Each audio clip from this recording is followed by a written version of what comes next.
Donc, bienvenue pour cette session de révision d'enseignement sur le 8e chapitre donc, de l'entrée dans la conduite des bodhisattvas, Bodhicharyavatara, chapitre 8, la concentration. La concentration, c'est le titre de ce chapitre, qui est un long chapitre. Et donc, voilà. Donc ce chapitre vient après l'explication de la persévérance enthousiaste, car même si on a développé une persévérance enthousiaste, cette persévérance enthousiaste risque quand même de nous agiter l'esprit. Et là, on a besoin vraiment d'amener l'esprit, de développer plutôt le calme mental. Donc voilà, et justement... même si l'on a développé la persévérance enthousiaste, on n'a pas développé nos capacités encore de focalisation. Et donc la distraction risque de s'élever, voilà. Et ça ne va pas nous avancer beaucoup. Certes, on fera des choses vertueuses peut-être, dans le meilleur des cas, mais ça n'aura pas vraiment d'impact. Ça n'aura pas vraiment de force parce qu'il n'y aura pas cette focalisation de l'esprit. Donc voilà, c'est pour ça que suivant les 6 perfections, ça vient, donc après la persévérance enthousiaste, vient la concentration dans la pratique des bodhisattvas. Donc c'est ça que Shantideva donc continue, c'est le plan qu'il utilise. Donc, quel est le but des 6 perfections? À quoi elles servent ces 6 perfections? C'est une question que je vous pose. De temps en temps, un peu lâcher le micro. Oui, merci, Pascal. À nous rendre heureux. Certes. Oui. Et contribuer au bonheur des autres. Ah, d'accord. Autre chose? Oui, Pascal? Mais progresser sur la voie de l'éveil, mais après être rentré pour tendre vers les perfections qu'il nous faut pour atteindre l'éveil, quoi. Pour atteindre l'éveil. Ouais. Et qu'est-ce qu'il faut pour atteindre l'éveil? Mais... Hein? Les 6 perfections. Non, mais... À quoi elles servent les 6 perfections? À quoi elles servent? Pour pouvoir atteindre l'éveil, il faut quelque chose que les 6 perfections vont permettre d'avoir. La vacuité. Non. Seulement? Non, enfin, non, notamment. Une. Notamment. Les 6 perfections nous font développer la bodhicitta. Ouais. Et la sagesse, c'est quoi les... Ouais.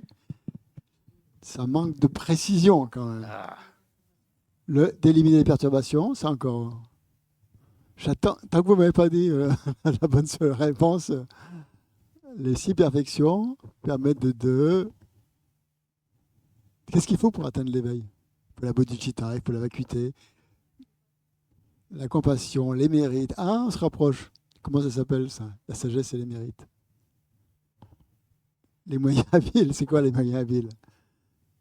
C'est la méthode, ouais. Les moyens habiles, ouais. Et la sagesse. Comment ça s'appelle ça? Les 2 accumulations. Bon, les 2 accumulations. Les 6 perfections permettent de cultiver, de parfaire, si vous voulez, de parfaire, ouais. Les 2 accumulations, comme vous l'avez dit, de mérite, et comme vous l'avez dit aussi, de sagesse. Donc, l'éthique, alors, ok. Donc, les 6 perfections, c'est l'éthique, effectivement, mais avant l'éthique, il y a la générosité, ensuite, la patience, la persévérance enthousiaste, la concentration et la sagesse. Ok, donc l'éthique permet d'accumuler quoi? Quelle accumulation elle va permettre? Essentiellement. Mérite ou sagesse?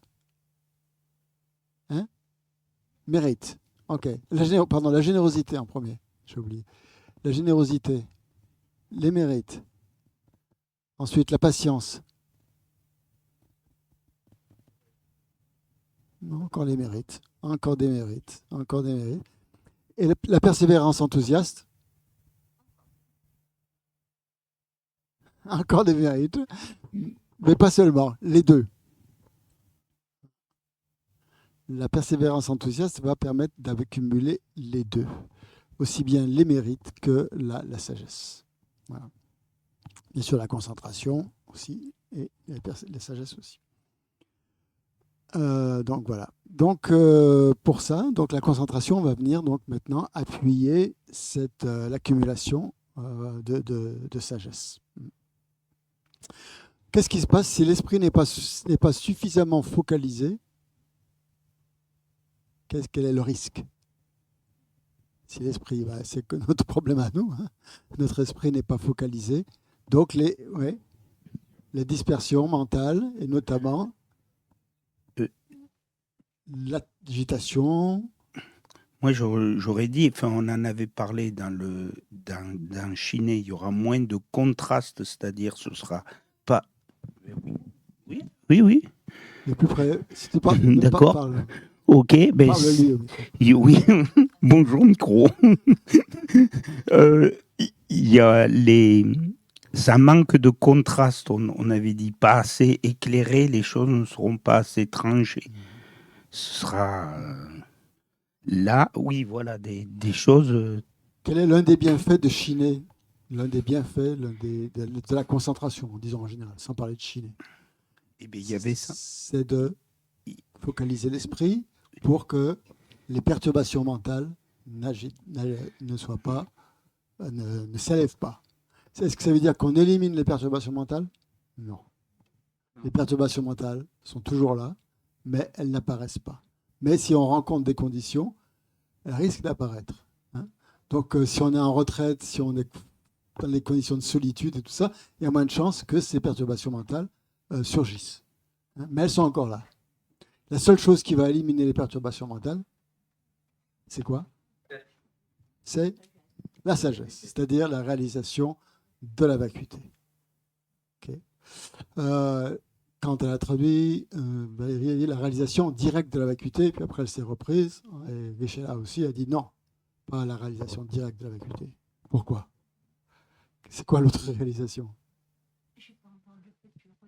C'est pas forcément la réalisation directe de la vacuité. Hein? Non, pardon, excusez-moi, non, là je m'égare. C'est vraiment la réalisation directe de la vacuité qui va éliminer les perturbations. Ouais. Mais dans la vision pénétrante, hein, quand on cultive la vision pénétrante, hein, on n'a pas forcément la réalisation directe de la vacuité. On peut avoir une réalisation inférentielle de la vacuité. Voilà. Mais pour éliminer les perturbations mentales, il faut effectivement avoir une réalisation directe de la vacuité. Inférentielle, ça veut dire qu'elle n'est pas directe. Ça veut dire que c'est par déduction, si vous voulez. C'est pas une réalisation directe de la vacuité. Il y a deux types de réalisation. Une réalisation inférentielle par l'analyse, si vous voulez, vous vous rapprochez de l'objet, vous en avez une compréhension extrêmement fine grâce à Chiné, mais vous n'avez pas encore forcément la réalisation directe de la vacuité. Et ça, c'est ce qu'on fait sur les deux voies qu'on appelle la voie de préparation, la voie d'accumulation et la voie de préparation, où l'on cultive justement Chiné et Lactong, pour arriver sur la voie de vision à avoir une perception directe de la vacuité. Et là, à ce moment-là, on devient un aria. Je réalise un aria, pas un arat. Hein, on devient un aria. Et c'est quoi la différence entre un aria et un arat? Un aria, c'est celui qui a réalisé la vacuité directement, hein, alors qu'un arat, il a éliminé les perturbations mentales. Donc ça veut dire que quand on réalise la vacuité directement, encore on élimine les perturbations mentales, mais au niveau grossier, on n'élimine pas les graines des perturbations mentales, ou les empreintes des perturbations mentales, qui vont être éliminées sur la voie des bodhisattvas de la première terre à la huitième. Okay. C'est la rate. Donc bref, donc ici, si tant qu'on n'aura pas focalisé notre esprit, les perturbations mentales vont surgir. Ça c'est sûr. Hein. Le fait de réaliser la concentration va justement faire que ces perturbations mentales ne s'élèvent pas, mais on ne les aura pas éliminées. On les aura éliminées que quand on aura une perception directe de la vacuité est vraiment éliminée lorsque l'on aura franchi toutes les voies. Donc la clé que donne Shantideva pour commencer son chapitre, c'est d'isoler le corps et l'esprit, de se retirer physiquement et mentalement voilà. Donc les deux sont importants hein, dans son exposé ici. Donc c'est retrait physique et retrait mental. Retrait mental, c'est bien sûr le plus important, mais le retrait mental va être aidé par le retrait physique. Pour amener justement l'esprit à arrêter de se projeter sur les différents objets qu'il rencontre. Donc moins il rencontre d'objets, finalement, mieux c'est. C'est la méthode donc, de s'isoler physiquement. Hein. Donc, pour éviter ce contact avec les objets, il est conseillé donc de renoncer au monde, même pour un bodhisattva hein, qui veut développer le calme mental. Hein, renoncer au monde, pour éviter ce contact. Bon, comme dit Geshe, pour nous, ce n'est pas très réaliste hein, à notre niveau. Par contre, ce qu'on peut faire, c'est essayer de protéger notre esprit de la distraction. D'où les strophes qui vont suivre de Shantideva, pour éviter justement que les objets d'attachement, que les objets que l'on rencontre suscitent de l'attachement ou de l'aversion. Et ça commence par une prise de conscience que qu'il faut prendre conscience de toutes les projections en fait que l'on met sur ces objets. Ce qu'on appelle en tibétain ces projections, ça traduit un terme tibétain qu'on dit namtok, c'est-à-dire c'est difficile à traduire en français, c'est projection, oui. C'est des exagérations, soit on exagère les qualités, soit les défauts. C'est en général des pensées, les namtok, c'est des pensées qu'on a. Elles sont toujours négatives quelque part, puisqu'elles sont teintées de perturbations mentales. Et ce sont donc ces namtok, ces pensées qui favorisent justement l'attachement et la colère, puisqu'elles projettent sur certains objets des qualités qu'on leur attribue, des qualités exagérées qu'on leur attribue, ou des défauts exagérés aussi qu'on leur attribue. Donc c'est ça qu'on appelle les projections, que Valérie a appelé aussi les proliférations conceptuelles, puisqu'on conceptualise ça. C'est pas dès qu'on a une perception directe, même si on a une perception directe de quelqu'un, tout de suite après, la seconde suivante, tout de suite notre esprit va projeter sur ces personnes, sur ces objets, des qualités, des goûts et des défauts, des conceptions, des concepts, hein, qui ne font pas partie de l'objet. Hein.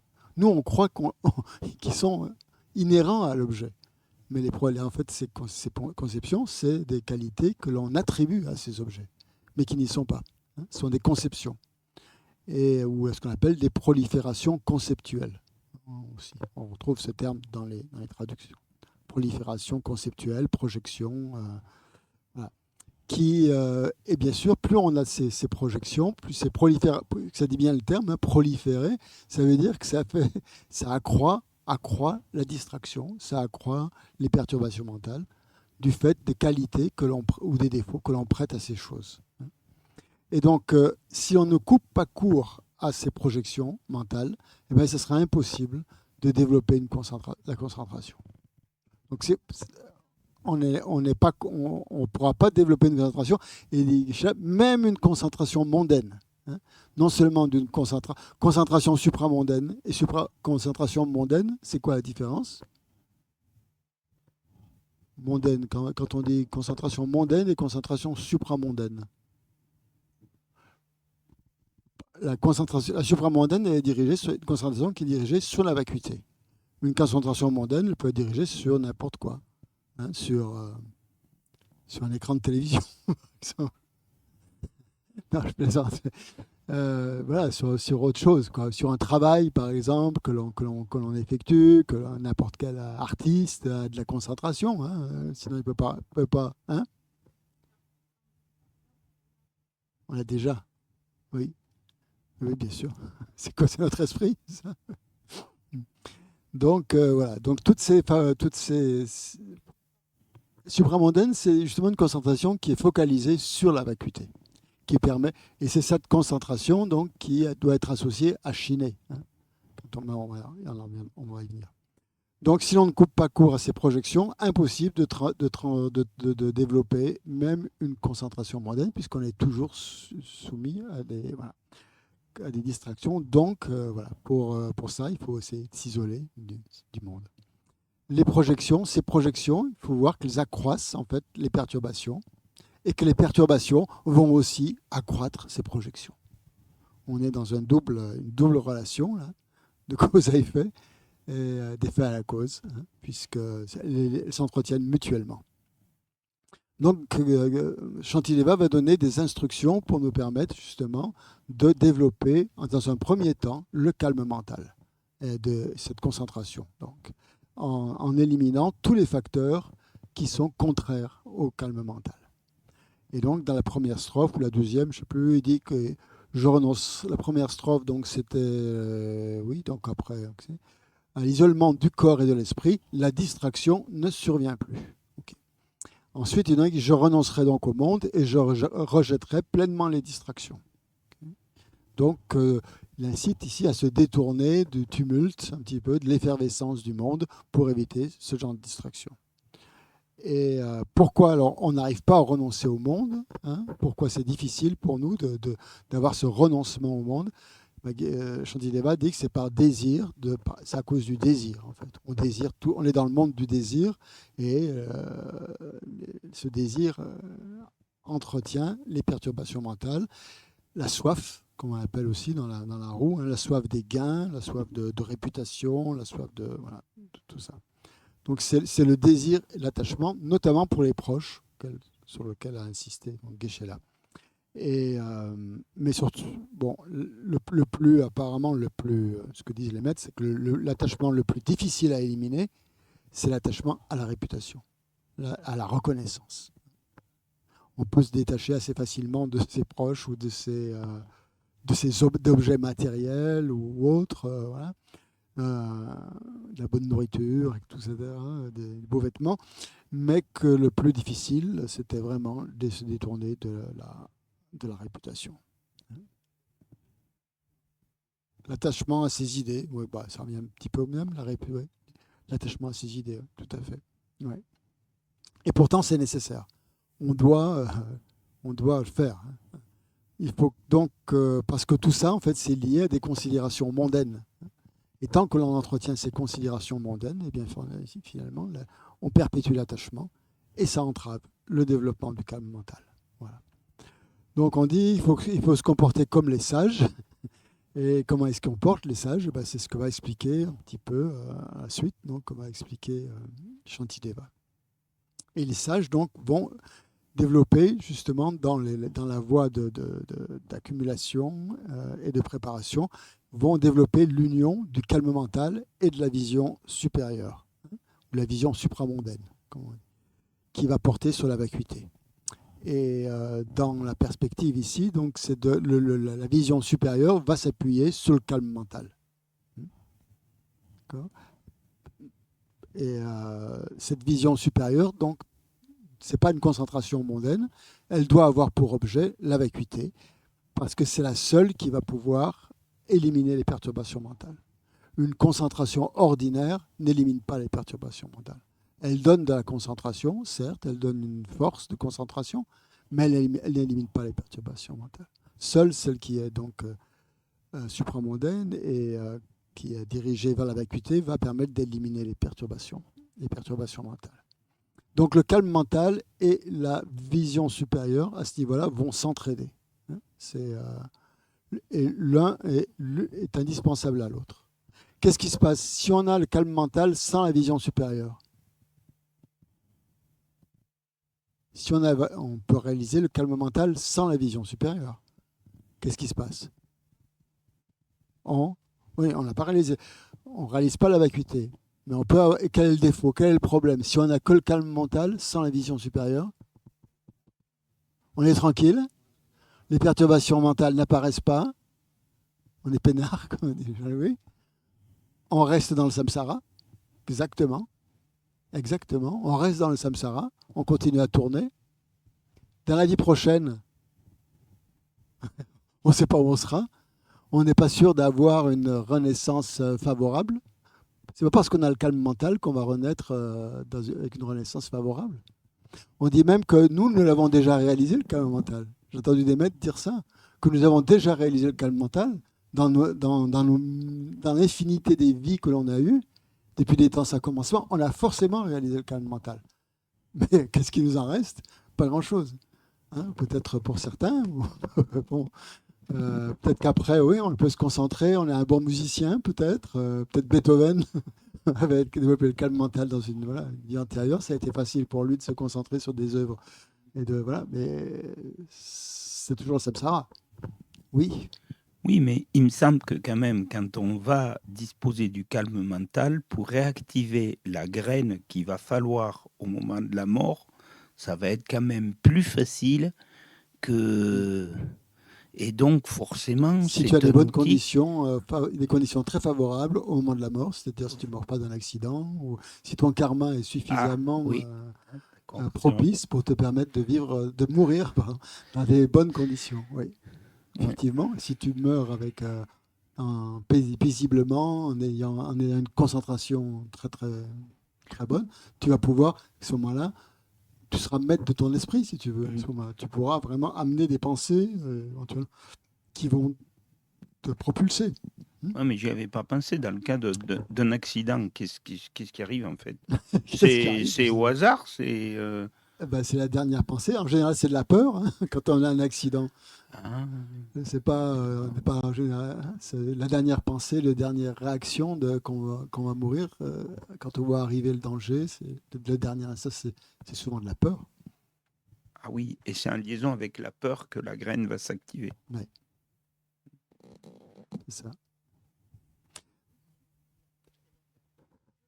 La peur, c'est l'attachement au jeu, oui, effectivement. À la perte du jeu, dans ce cas-là. Ouais, tout à fait. Qui surgit, la saisie du soi, en fait, qui surgit. Donc, voilà. Geshe a donné une belle citation dans l'eau de réalisation de Tsongkhapa. L'eau de réalisation, vous connaissez, c'est un des lamrim qui est mis sous forme de poème par Lama Tsongkhapa, comme un chant de réalisation. Et il dit donc que la concentration n'a pas le pouvoir à elle seule de couper la racine du samsara. C'est ça qu'il dit. La sagesse, donc, voilà.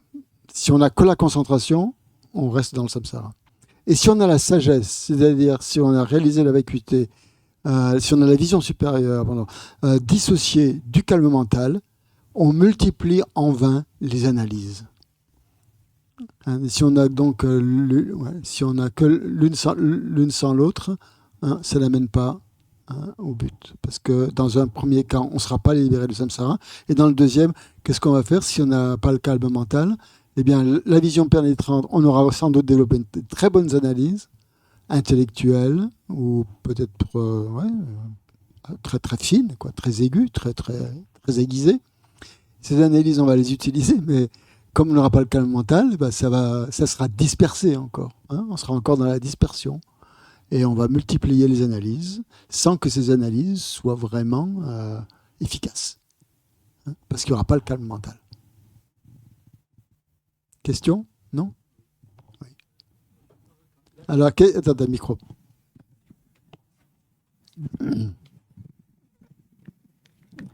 Là, à l'instant, là, quand tu as dit calme mental, tu pourrais dire la même chose avec le mot concentration? Disons que le calme mental, c'est un type de concentration. C'est plus précis. Oui, d'accord. Mm. C'était ma question. Ouais. Quand Jay Rinpoche, il dit la concentration. Ouais. Il ne dit pas le calme mental. Geshe-la a dit le calme mental dans son exposé. Donc je pense qu'il voulait préciser. Il y a plusieurs types de concentration, effectivement. Il y a les concentrations mondaines et supramondaines, etc. Et il y a plusieurs niveaux de concentration dans le monde de la forme, dans le monde du sans-forme, dans le monde du désir et tout. Et donc la calme mentale, donc justement, c'est un type de concentration avec les 9 niveaux qu'on les connaît. Donc la sagesse dissociée du calme mental multiplie en vain les analyses. Elle ne peut pas contrer les kléchas. Contrer les kléchas. Aussi faisant les kléchas, c'est les perturbations mentales. C'est-à-dire même si vous avez la vision supérieure, vision pénétrante, comme on l'appelle, s'il n'y a pas le calme mental, elle ne va pas pouvoir éliminer les perturbations mentales. Parce que vos analyses ne vont pas aboutir.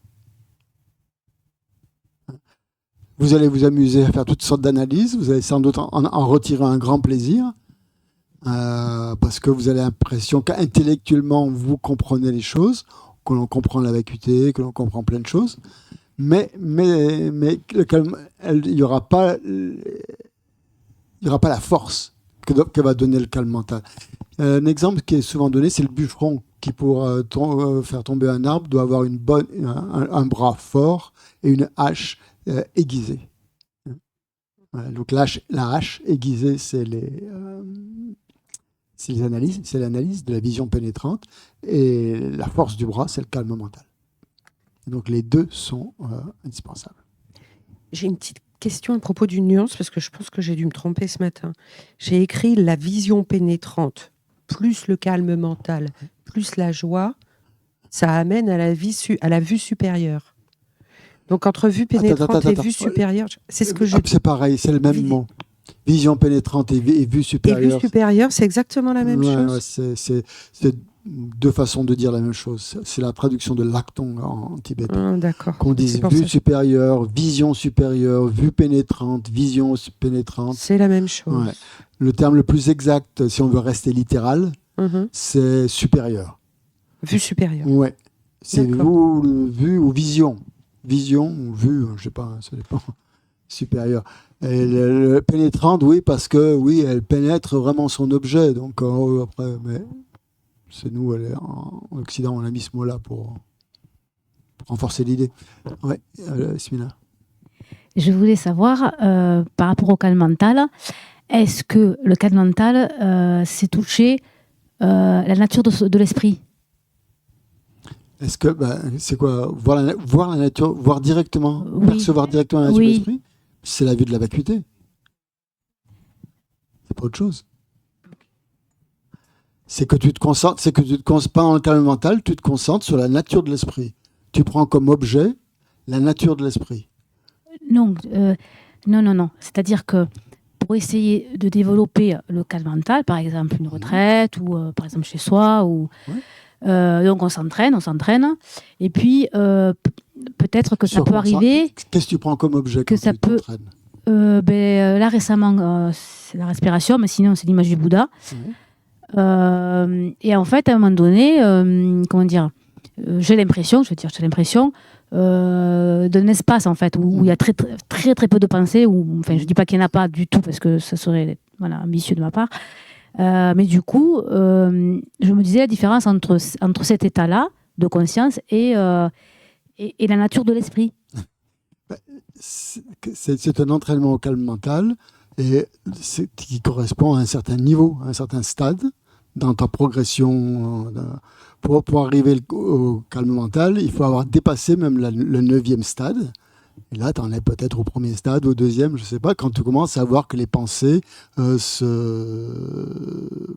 s'arrêtent, mais disons, il y en a moins, par exemple. C'est un stade.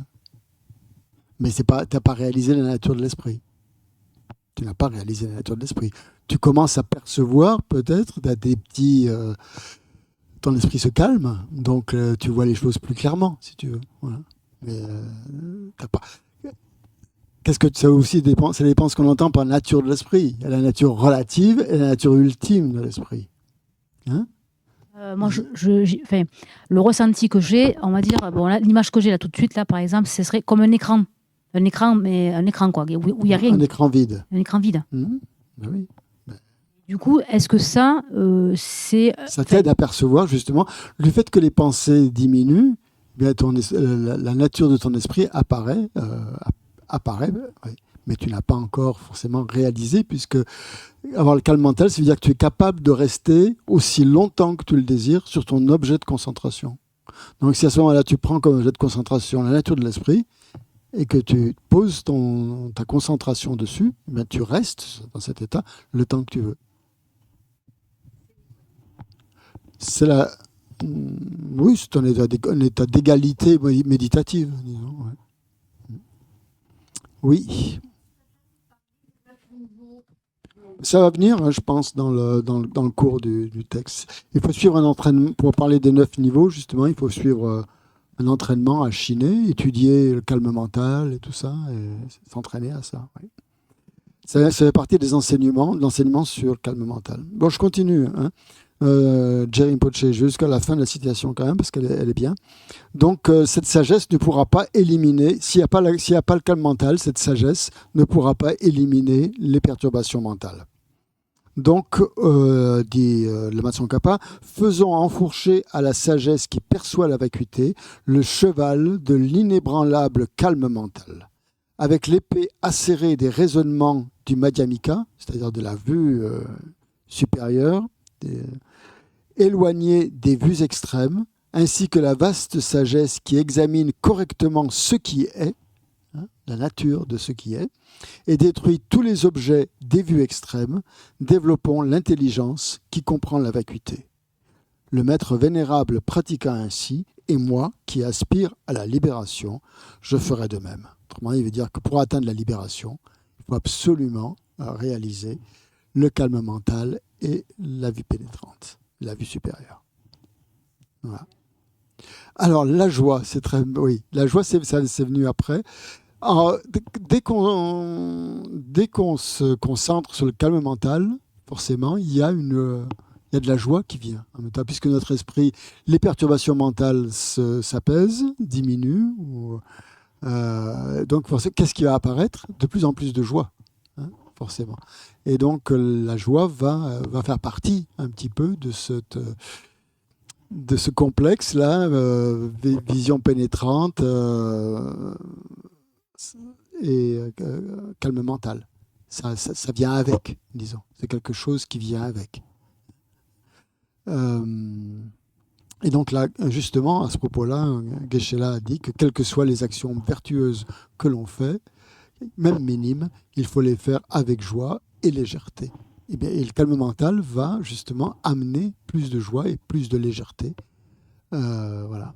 Alors que notre esprit actuellement est beaucoup plus enclin au découragement. Dès que quelque chose ne va pas, on se décourage. Et pour contrer ça, justement, cette tendance que l'on a au découragement, faire le contraire, se réjouir de tout ce que l'on peut faire de vertueux. Hein, et d'avoir cette tendance éviter cette tendance de se dire que l'on est incapable, mais au contraire, que de dire que l'on est capable, qu'on peut le faire. Hein, voilà, donc ça vient avec... voilà. Ok. Ça va? D'autres questions par rapport à Chiné-Lacton, Vision sur Zoom? Des questions?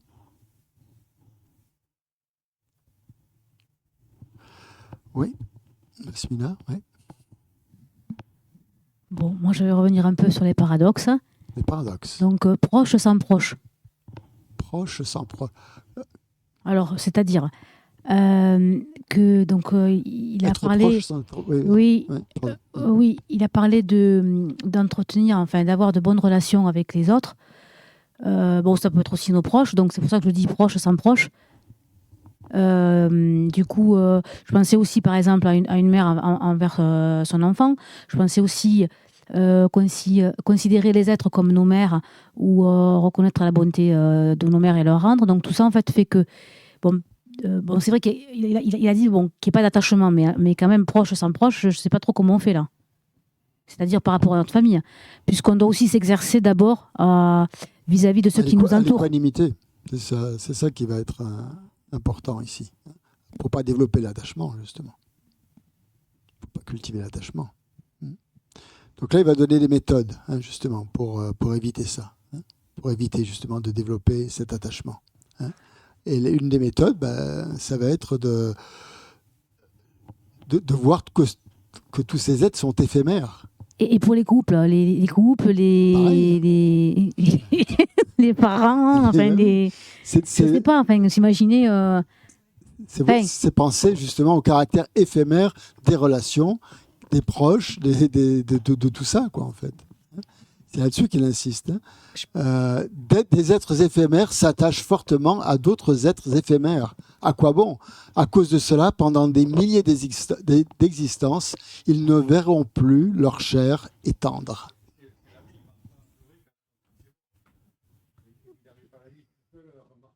Oui, mais bon, il y avait des raisons bien spéciales. Non, mais si vous voulez parler, prenez un micro parce que les gens sur Zoom ne vous entendent pas. Mais je voulais juste répondre peut-être à Yasmina. Le problème, c'est par rapport au chérissement de soi. Une mère, par rapport à son enfant, il ne faut pas, par exemple, l'ambition pour son enfant, c'est aussi par rapport au chérissement de soi.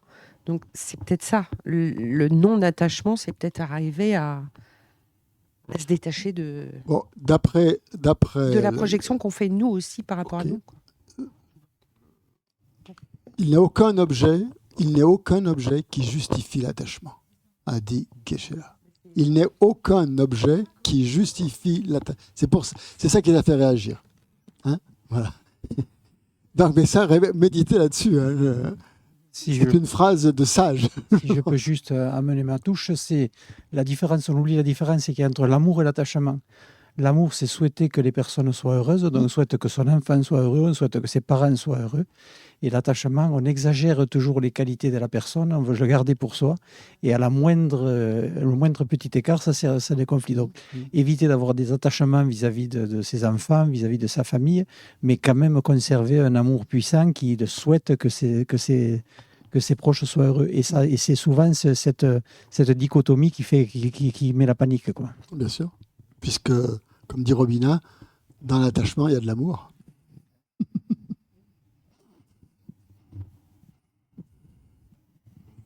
Oui.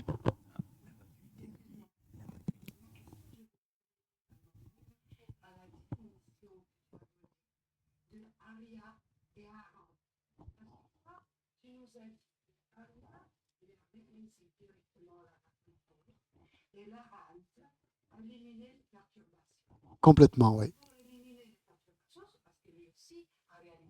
Exactement, ouais.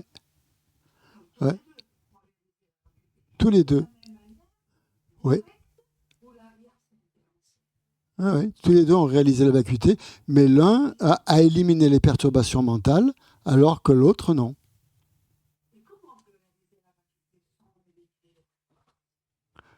Pardon. Comment on peut réaliser la vacuité?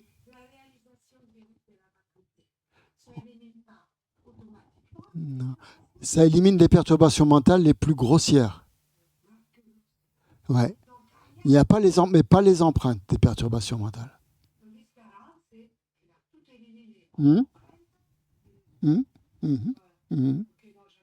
Voilà. Donc, il n'y a aucun objet qui justifie l'attachement. Aucun objet qui justifie l'attachement. Je pense que ça suffit, c'est clair. Pourquoi? Parce que nous sommes des êtres impermanents, des êtres éphémères, nous allons mourir. Il en est de même de nos objets d'attachement. Ils vont aussi disparaître, ils sont aussi impermanents que nous. Et donc, cette perspective, justement, cette réflexion, devrait réduire notre attachement. Mais ça ne va pas l'éliminer, encore une fois. Ça va la réduire, mais ça ne va pas l'éliminer. Et bien sûr, pour l'instant, c'est difficile de ne pas être accroché à ces êtres. On a des attachements. Mais il faut méditer là-dessus, justement, qu'il n'y a rien du côté de ces objets qui justifie notre attachement. Et ça s'applique aussi à l'aversion. Quand on est dans une relation d'aversion avec quelqu'un, Attends, je finis juste ma phrase. Quand on est dans une relation d'aversion avec quelqu'un, il faut avoir le même raisonnement. Hein. C'est-à-dire, il n'y a absolument rien dans cet objet qui justifie mon aversion. Cet objet, cette personne est aussi impermanente que moi. L'aversion que je ressente pour elle, c'est complètement ridicule, puisque cette personne est impermanente. Moi aussi, je suis impermanent. Je vais mourir, elle va mourir demain. À quoi bon avoir cette attitude? Donc tout ça, ça réduit. Hein. C'est la même analyse qu'on utilise aussi bien pour l'attachement que pour l'aversion. Mais de la méditation sur l'impermanence. Oui. Ouais. Pour moi, c'est un peu compliqué dans le sens où il y a la spontanéité quand on aime quelqu'un, que ce soit un compagnon, une compagne ou des enfants. Mais on laisse aller un peu des fois sur des débordements d'affection, de joie. Enfin, il y a tout ça. Bien qu'on sait que tout ça, c'est éphémère. Ouais. Mais je pense que les grands maîtres aussi le vivent. Enfin, on le voit, comme ils sont toujours joyeux, rieurs, même avec leurs enfants quand ils ont des enfants ou leurs disciples. Et des fois, on sent quand même ce côté, cette affection, cette tendresse, cette spontanéité, je voudrais dire, même qui jaillit. Je me souviens de la Maguenne Dune qui était à la fois un être d'une humilité incroyable, mais d'une gentillesse Bien sûr. qui sortait naturellement. On Oui. sentait Ça, c'est des qualités positives. positives. L'attachement, c'est négatif. Oui, c'est ça. C'est une perturbation mentale. La nuance, c'est ça. L'affection, la joie, la tendresse, l'amitié, c'est des valeurs on protège les siens. qu'on développe. On protège les siens, on ne veut pas qu'il leur arrive du mal, on fait des souhaits pour que tout aille bien. On est des mammifères avant tout, en premier lieu. Bon, c'est naturel qu'on soit attentif à notre progéniture ou à nos proches. Il y a tout ça, et puis après, ce qu'on y met après derrière, l'attachement, Oui, mais si tu veux développer le calme mental, il faut éliminer ça. Oui, mais c'est ça. Voilà. Pas qu'on devienne si tu entretiens ça, tu ne vas pas développer le calme mental. C'est tout. J'ai peur de devenir, comment dire, un peu, pas insensible, mais un peu calme plat, comme ça, et puis pas du tout d'émotion qui peut jaillir de spontanéité, oui. C'est des peurs, ça. Mais oui, bon, je ne sais pas. Je sais pas. Personne, ceux qui ont développé le calme mental n'ont jamais vraiment décrit les choses comme ça. Hein. Ça, c'est notre vision, parce que, voilà, une vision un peu, je dirais. En tout cas, quand on voit les maîtres sur plusieurs années des Rinpoche, que je connaissais, on peut comprendre à peu près, de par leur attitude, comment ils se conduisent vis-à-vis des gens sans attachement. Enfin, on le perçoit, la façon où ils se comportent toujours de la même façon, d'un mois à un autre ou d'une année à une autre, en ayant de la compassion, mais sans attachement. Enfin, ça se voit sur eux, quoi. C'est un bon exemple de compréhension pour nous, quoi. Enfin, sans l'avoir réalisé, mais bon, au moins on le... Donc le but du jeu ici, pour développer la concentration, c'est qu'il faut absolument réduire notre attachement et notre aversion. C'est ça il n'y a pas d'autre. On peut discuter pendant des heures, mais on va toujours arriver à ce conseil que nous donne Shantileva. Hein. Oui. Si on veut développer ce calme mental, voilà, c'est ça qu'il faut faire. Hein. Ouais. Oui, mais il y avait... Robina, l'autre jour, a développé quelque chose, c'est que, en fait, on a la moitié du travail de fait, parce que si on enlève l'attachement, l'aversion, elle s'enlève aussi, parce qu'elle est liée à l'attachement. Oui, bien sûr. Donc, ça fait moins de boulot que la moitié. Ok.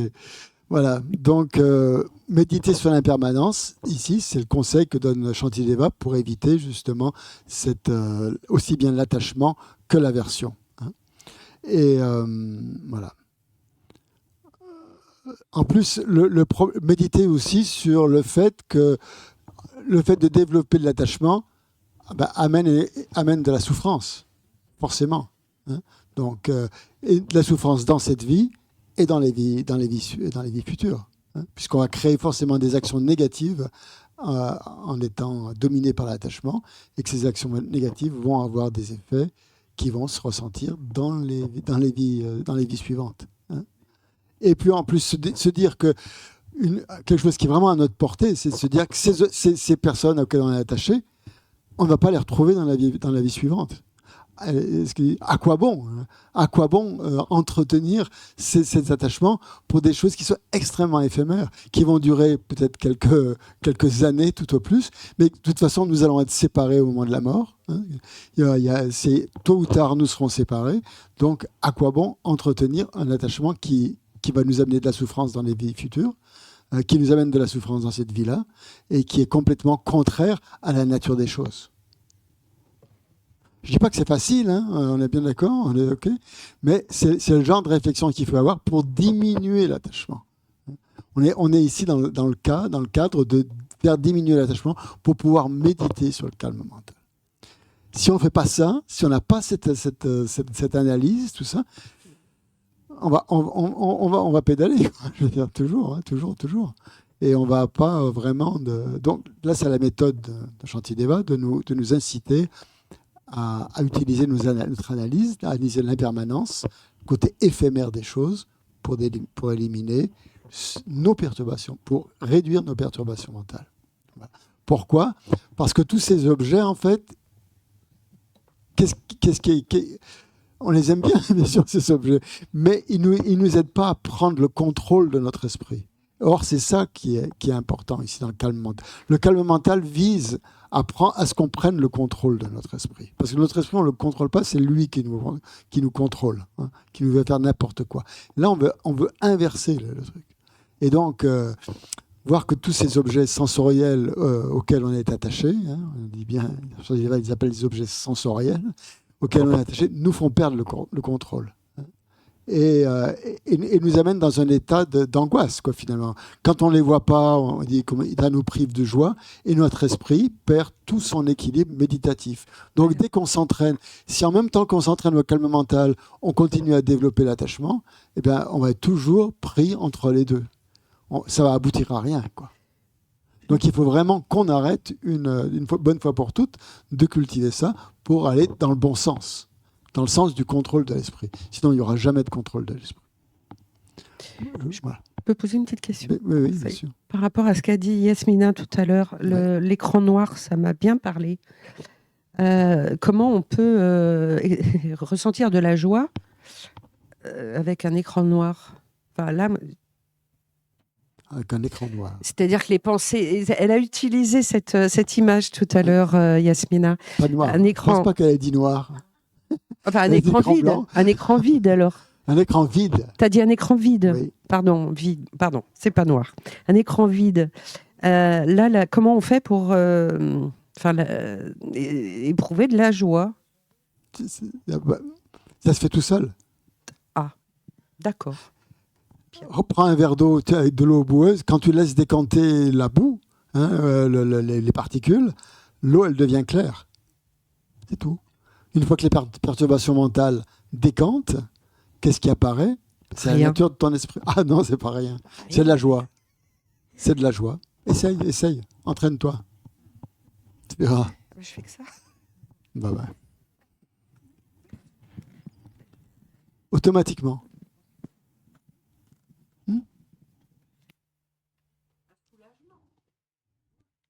Écoute. Bon. Le défaut, le défaut de l'attachement, comme on continue, c'est de nous laisser toujours insatisfaits. Et ça, c'est un caractère important sur lequel il faut méditer. C'est-à-dire que même si l'on obtient l'objet de ses convoitises, qu'on l'obtienne ou qu'on ne l'obtienne pas, on est insatisfait, de toute façon. Comme dit la Maïeché, vous allez être, quand vous avez la personne que vous vouliez avoir, vous l'avez, vous êtes en relation, et même si vous n'arrivez pas à avoir cette relation, vous allez être insatisfait. Si vous l'avez, au bout d'un moment, ça va être insatisfaisant aussi. Donc, même avec ce contact aussi, d'autres difficultés vont s'en suivre. Et voilà, tout ça fait que finalement, le caractère pernicieux de l'attachement qui est important de voir. Ouais. Voilà, je voulais dire aussi, au-delà de l'attachement aux personnes aux objets, on peut en venir là aussi. Ouais. Et l'attachement aussi, je me dis, qui peut être plus délicat, à un statut qu'on a, statut social, statut intellectuel, c'est ce qu'on appelle. Ouais. Et les risques que cela amène de développer un orgueil, ou si on y remet en question une colère, à tout niveau, dans tous les endroits, quel que soit l'endroit où il y a une gestion, etc., où il y a des hiérarchies. Là aussi, je me dis, c'est très délicat aussi. Être attaché aussi à son statut, à comment on me remet en question, on ose me remettre en question, des choses comme ça, on le voit tout le temps. Et ça, c'est subtil aussi, cette histoire de se dire, moi, je suis plus que... j'ai des personnes à qui je commande, etc. Oui, je pensais à tout ça aussi. Bon, après, je ne sais pas. Tout à fait, oui. Un point important aussi par rapport à l'insatisfaction, qui est important à regarder, et aussi que ça nous empêche de voir la réalité ultime. Ça, c'est intéressant aussi, puisque pourquoi ça empêche, quand on est justement, quand on se relie aux choses, aux êtres avec de l'attachement, ça obscurcit notre capacité de voir la réalité ultime. Pourquoi ? Attends, devant. Ouais. Oui, non. Pas Yasmina, elle a déjà parlé. Elle va attendre son tour. Bah, c'est ce qu'on disait hier, on voit plus les défauts, ça nous voile, ça nous rajoute des voiles. Ça rajoute des voiles, oui, c'est ça, oui, très bien. Oui, tu veux dire autre chose, oui, vas-y. Ça renforce la dualité. Ça renforce la dualité, ok, très bien. La question, c'est que pourquoi, si on continue à se relier aux êtres avec attachement, ça va obscurcir ou entraver notre capacité à voir la réalité ultime. Parce on projette justement sur ces objets des qualités qui n'y sont pas. Hein, et ces objets qui semblent exister de la manière dont ils nous apparaissent, hein, et on veut qu'ils existent de la manière dont ils apparaissent. Hein. Non seulement ils nous apparaissent de cette manière, mais on veut continuer à les voir de cette manière. Et donc là, on est complètement en désaccord avec la réalité ultime. Puisque la réalité ultime, ce n'est pas de s'accrocher à la façon dont les choses nous apparaissent, mais de voir justement que les choses n'existent pas de la façon dont elles nous apparaissent. Mais ça, quelque part, l'attachement, on refuse de le voir, ça, justement. Parce que du fait de cet attachement, ça bloque, ça crée un voile supplémentaire, comme vous dites. Donc cet attachement entrave et obscurcit, au bout du compte, la libération. Voilà, tout ça, c'est le genre d'analyse qu'il faut avoir quand on médite sur les perturbations. C'est le genre de méditation qu'il faut faire. Hein, très, très important. Dans les méditations analytiques. Oui. Juste par rapport à ce qu'on était juste en train de dire, si on conçoit l'objet, qu'on s'attache à l'objet, comment ça s'appelle, on abîme, on n'arrive pas bien à avoir la vacuité. Il y a les Indiens Kogi qui justement ont des chamans, mais les personnes qui sont choisies comme chamans, hier on parlait des perceptions, et bien en fait le chaman jusqu'à ses 18 ans n'est jamais exposé à la lumière, ne voit jamais la lumière, et quand ils font des réunions avec des personnes, ils les font dans le noir. Ce qui donne, par rapport à la vue, la personne arrive à analyser une rivière en mettant la main à l'intérieur. C'est très, très surprenant. Ils arrivent, après cette formation de 18 ans, à analyser une forêt avec le bruit des oiseaux.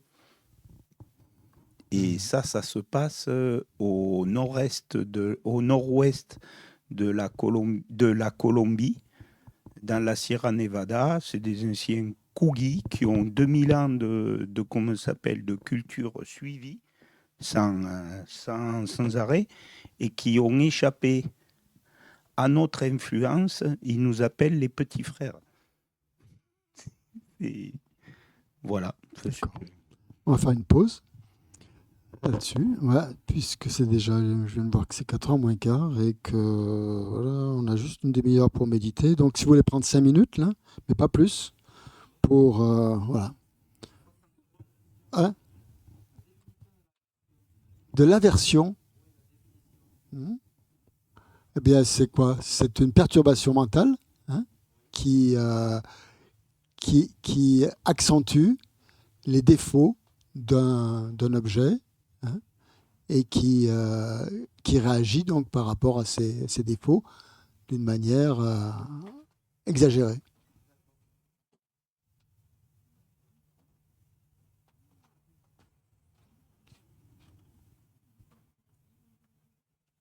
Avec une volonté il y a une volonté aussi de détruire, de destruction dans la définition, je crois, avec la volonté de détruire l'objet.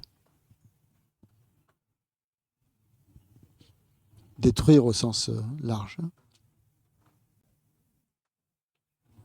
Quand vous voulez des définitions comme ça, allez sur Dharmapédia.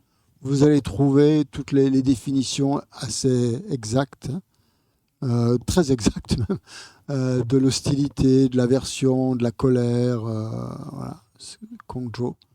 Hein. Donc, ouais, Dharmapédia. Ouais. Dharmapédia. Ouais, c'est ça.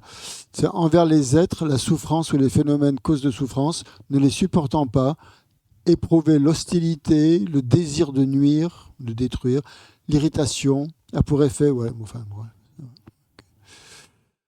c'est l'un des 6 facteurs perturbateurs de base, et également l'un des trois poisons de l'esprit.